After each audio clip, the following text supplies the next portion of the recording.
I'd like to do is shift us to the lens of, or focus our lens on the future of work, on the future of strategy, this thing that we call leadership.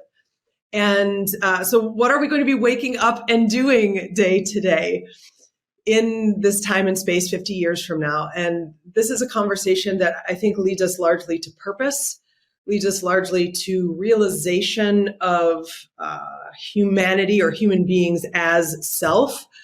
Because with the advent of AI, and we are still in an advent, meaning, 50 or 60 years on, plus the spike of what's occurring right now, many and most of the things that today we consider work will not exist as such. And so anything, certainly right now, already on the horizon, anything cognitively repeatable, shortly anything physically repeatable and or dangerous will no longer exist as jobs and opportunities. And so when you look at there will be a transition period of opportunities that will be available to us to sort of continue on this old school second industrial revolution model of work and working, where we show up somewhere 8 to 12 hours a day.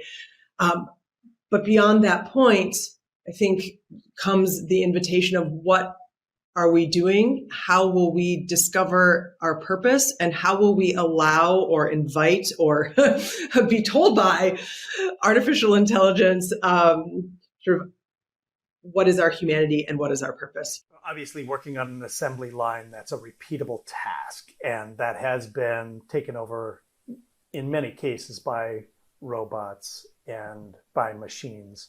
But being a pipe fitter is kind of a repeatable task too, but there's a little bit more nuance. So, what is going to be replaced by machines? What won't be replaced by machines? Correct. Can you be a little bit more specific with the repeatable?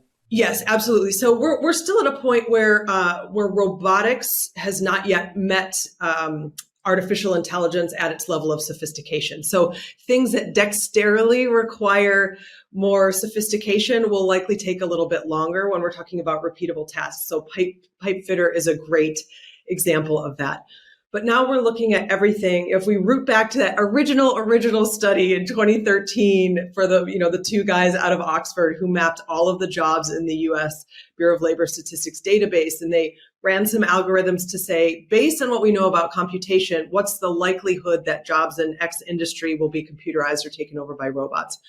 And so when we look at cognitively repeatable tasks, sales, customer service, when we look at libraries, when we look at postal services, all of these kinds of things that have customer facing, the bank tellers, all of this is shifting the way of the dodo and will sort of disappear. When we're looking at physically repeatable tasks, of course, those that are dexterity more